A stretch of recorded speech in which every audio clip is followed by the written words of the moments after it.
Hey everyone, I'm going to try to keep this as concise as I can for Instagram, but yes, this is the official announcement of my upcoming book launch for my book on wedding film editing. I'm currently calling it Viewer as Protagonist in regards to my working theory and kind of philosophy around editing, in that I think the most impactful wedding films and films in general are the ones that kind of bring the viewer into the story itself and giving them the responsibility of piecing together the story of a wedding day or whatever narrative of film that you're watching, at least through my eyes. Last year, I judged around 1,000 wedding films. I'm currently going through another round of wedding film scoring or judging. I'm trying to take note of what seems to work in regards to impactful storytelling through the editing process. And yeah, that's the whole basis of my book. And I've come up with a few different concepts that I really can't wait to share with all of you. The first major concept is this idea of a wedding film quadrant. And it kind of helps you orient your films really on where you currently are and where you might want to be in the future. So maybe you're in this kind of area, but you want to be up here.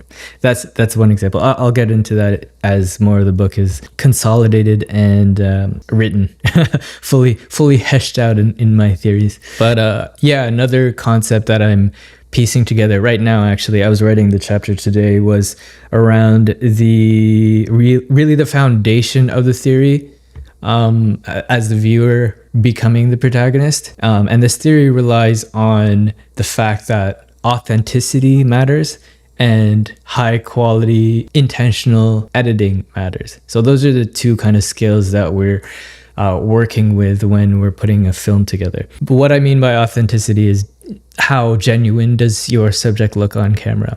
And this book has been at least a year in the making with 10 years of prior knowledge. Oh, by the way, it's been 10 years since I first started shooting weddings. And yeah, I think this is a good time for me to piece my findings into a written text, a written book on the subject. Authenticity matters, and high quality, high technical know-how of intentional editing is the foundation of what brings a viewer into the story as the protagonist, at least through my hypothesis so far. So today I was writing a section on this authenticity and intentional editing, and it sucks because a lot of the literature, actually there is no literature on, and by literature I mean scientifically peer-reviewed articles on the psychology of authenticity in wedding films and impactful storytelling through editing. So if there are any communication or psych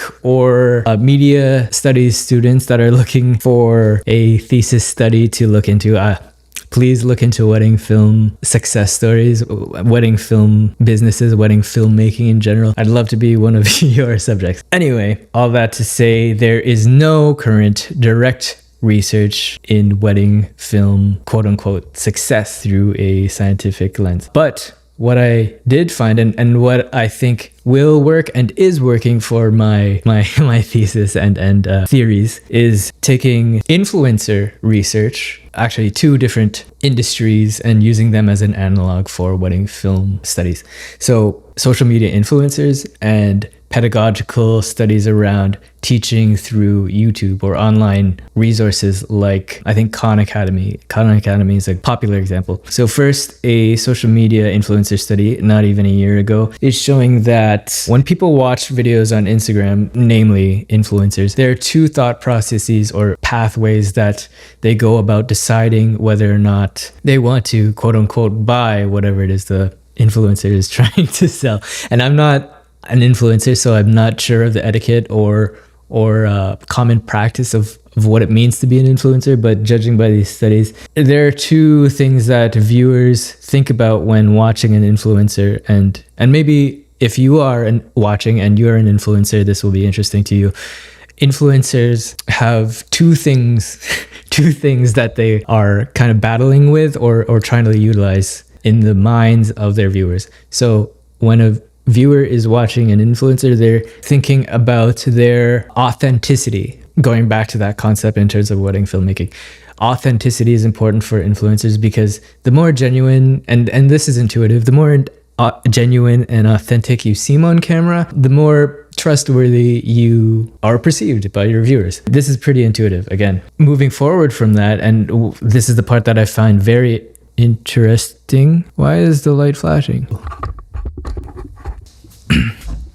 Yes, authenticity is intuitive when it comes to garnering trust from your viewers.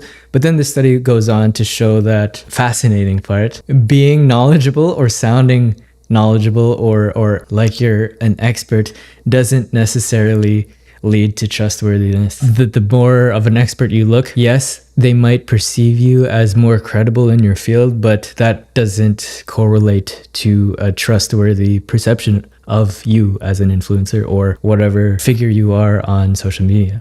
I think that we can kind of postulate that if you aren't looking genuine on camera, but you're surrounded by all these flashy things that make you look, quote unquote, like an expert or rich or something that doesn't match your personality, but the viewer knows that it's a signifier of credibility. And that credibility doesn't necessarily mean they're trusting you as a person. And trustworthiness is, again, one of the factors that lead to engagement on social media. And then coming from this, when you add pedagogical papers on educational videos like, again, Khan Academy, to these influencer studies, there's so many fascinating overlaps. Like, one, viewers will engage more with consistent faces or people they're familiar with.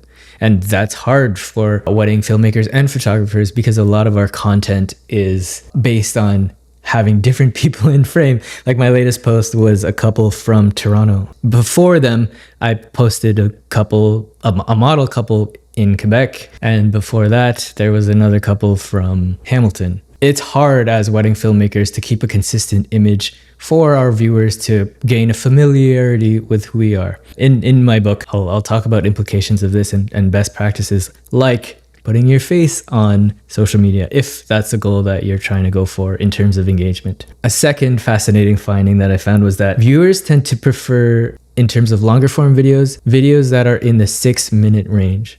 And every minute past that 6-minute decreases viewership by a sixth. 6 minutes seems to be the range, and I think that coincides with the average amount of highlight film length. My films range between 5 and 10 minutes. It really depends. Every minute past the 6-ish minute mark, a sixth of your viewers are lost. The third fascinating thing that I found was, I kind of touched on this already, but trying to look attractive doesn't always lead to people trusting you. If we were to interpret this as wedding filmmakers, if we're trying to make our subjects look attractive in one way, which doesn't work well in the environment that they're in, let's say, for example, a bride is very high fashion and we're trying to make a film sequence in a barn or something, or a very rustic looking environment that doesn't necessarily match. The attraction there is counterproductive in that these visual cues don't, at least traditionally, match well. All that sounds pretty intuitive on the social media front when we're applying it to wedding filmmaking. But one final and I guess fourth implication that I'm writing about and kind of formulating my chapter around is range in our emotions. Being one-sided in any persuasive form of communication leads to a form of skepticism and disengagement from whatever it is that you're trying to say. So if you can balance both sides of an argument, which intuitively we come to appreciate and respect, and in terms of our context as wedding filmmakers, if we can balance both the traditionally positive and traditionally negative forms of emotions, like mixing happiness and laughter with anxiety or shyness or tears of any kind, our viewers tend to engage with this more holistic view of human nature. And that's really what I'm trying to weave into my book.